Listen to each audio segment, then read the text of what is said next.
Okay. Hey guys, what is up? It's your girl Stephanie, aka the Limitless Babe, reminding you today and every day that you are limitless. So I know you guys see a different background and you see me, you get sweaty Betty version of me today because I am coming in live because I decided that you either wait for the perfect moment or you miss the moment. And so today I want to talk about what it really means to be strong. This is something that has been heavily thought of in my mind all weekend, right? Because there's such a vast misconception of what strength really looks like. I think that some people frown upon or think it's not strong to feel your feelings. It's not strong to speak about your feelings and your needs, and it's not strong to have weak moments. And to be quite honest, that couldn't be further from the truth. And I wish people understood that actually, when you are able to allow yourself to feel your feelings, to release your feelings, to express your feelings, process your feelings, and move on from them, that is probably the testament of one of the strongest characters that can exist. Okay. Some people think that, oh, strength is pushing down your feelings and hiding your feelings and not crying. You never cry, you never show weakness. But is that really strong? Is it? Because in my understanding and in my perception, all that's doing is actually showing intense fear.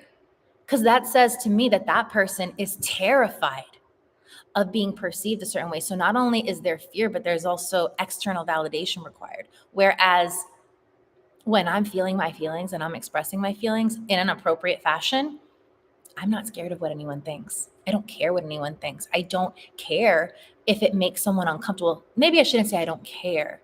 I'm not going to worry about whether or not I'm making someone else uncomfortable because I don't need or want their external validation. My priority is not anyone else's validation, it is my well being. And I know for myself that if I do not allow myself to appropriately feel my feelings, release my feelings, process my feelings, and then move on from my feelings, they will manifest in bigger, worse ways moving on. I know a while back, I don't remember what video it was, but I know in one of my videos, I talked to you guys about the fact that I didn't cry, like really cry, until I was 33 years old. I went 33 years without really crying. And the day that I finally allowed myself to release and cry, I cried probably for about 8 hours straight. Scared the hell out of myself. I scared the hell out of the person that I was with. And I remember when they asked me, but what's wrong? I couldn't even get the words out. I couldn't even begin to process what I was feeling. The only thing that I could say and that I could think was, I'm just in so much pain. So here's the thing. That day, I cried for, like I said, it was overnight. So it was probably about 8 hours. I was so puffy and swollen the next day and so emotionally drained and physically drained.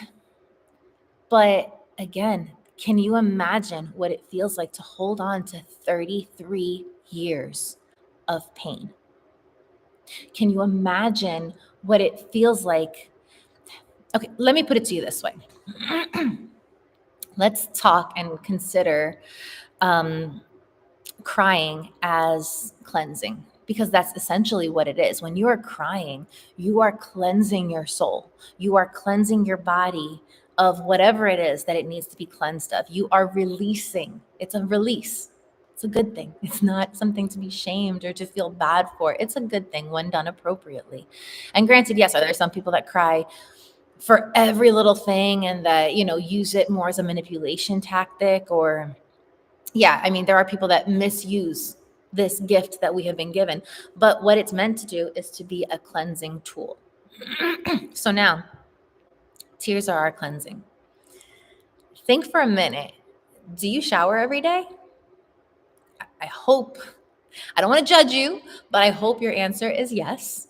But let's say theoretically you didn't. Let's say you shower only once a week or once a year. Or in this case, I haven't taken a shower in 33 years. Like, let's say that's what you're saying. Do you think you're going to smell good? Do you think people are going to want to be around you? Do you think you're going to be your freshest and your most alert and your best? Because I'm going to tell you right now, you're not. When you don't cleanse yourself and take care of yourself physically, you are not your best. So, why would you ever assume that the same is not true for your insides, for crying? Why would you ever assume that your internal body doesn't need the same thing that your physical body does? So, if your physical body needs to be cleansed every day to be at its optimal, why would you ever assume that it's inappropriate or not okay to let your spiritual body also cleanse itself and release every single day? So I'm not saying here that you need to cry every day. But what I am saying is that when feelings come up, when things arise, it's a good idea to find a healthy time and place to release them. Because if you don't, you stay stuck. If you don't, it keeps you back. If you don't release it, it's gonna manifest at some point, probably a very inopportune point in your life later on. Like in my case, where something small happened and I cried for 8 hours. Okay. You don't want to get to that point. You want to release. So now let's pull back to the point of the whole message, which is strength, right? Talking about real strength. People think, oh, crying and being upset over things means you're not strong. The hell it does. Okay, guys? It takes a very strong and secure person to be able to verbally admit, I am not okay. And I am having these intense feelings and I am going to release them. And on the converse side, for those that think pushing and suppressing their feelings is the strength, I want you to re-examine that. I want you to think, why do you do that? Why do you hold back your feelings? Why do you suppress things? Why do you feel shameful when you have intense feelings? Because again, as I said before, that's not strength. That's actually fear. You are fearing what others will think of you. You are fearing what others will observe you as. So you are not standing in your power when you're worried about external validation. You are not standing in your power when you think that I have to present as a certain way. No, you are standing in your most authentic power when you love yourself enough and respect yourself enough to recognize, I need a minute. I am not okay. This is what I am feeling. You process it and you move on. Now, that's the thing, guys. This is where I think maybe people get confused, is that there are some people that will just cry and be in victim mode and stay there, right? That's not what I'm talking about. I'm talking about learning how to properly release your feelings and learn to then process it, come up with a game plan. I don't know why I can't speak today. Come up with a game plan and then move on. But it might take you a day. It might take you 2 days. It might take you a week. And I want you to understand and respect that that is okay. It's okay if you need a couple days to get yourself back on track. But what's not okay is to think that you have to worry about managing other people's feelings because your tears make them uncomfortable. Your feelings make them uncomfortable. That's not my fault that they're not strong enough to handle that, okay? That's not my fault that they are uncomfortable with their own feelings and therefore feel the need to shame me. That's not my issue. My issue and my number one priority is making sure that I'm okay. My number one priority is making sure that I am handling myself so that I can move through life in my optimal best position, okay? Which you cannot do if you don't learn how to release and process and move forward. So, to anyone out there, as I want to keep this one pretty short and sweet, to anyone out there who has had a tough time, which if you're following my channel, odds are you've been through some type of abuse. You've been through some type of situation in your life that has made you feel temporarily disempowered. And yes, I said temporarily because you are not disempowered. Okay? The fact that you are here, the fact that you are trying to learn, the fact that you are trying to find ways to get yourself back up, you are a very empowered individual. And I want you to know that. And I want to give yourself a pat on the back. But I forget what my point was now because being live is hard with that. I just want you to know that if you have gone through tough things or if you are going through a tough thing, and every now and then you cry, and every now and then you need 2 days to yourself to lick your wounds, and every now and then you need to take a nap because life just feels overwhelming, that's okay. And that doesn't mean you're not strong. It means actually that you are very strong. And you are strong in understanding that it's okay to release those things, because you also recognize that when you release those things and you let yourself cleanse spiritually from the inside out, then in a couple hours, in a couple days, in a week, you're going to come back stronger. And if you didn't already catch that short that I posted, it was great. I basically taught about how spiritual muscles and strength are built. And I'm going to really quickly recap, but basically think about it. When you work out, let's compare strength, emotional strength to physical strength. When you work out, basically you are putting micro tears into your muscles. Every time you do a strenuous, stressful workout, you are putting micro tears onto your muscles, which is technically making them weaker. So we want to get stronger, but we have to first get weaker. And then our body steps in and it does its little magic and it does its repair work. And we end up reducing inflammation. We end up repairing those muscles, and we end up growing those muscles as a byproduct.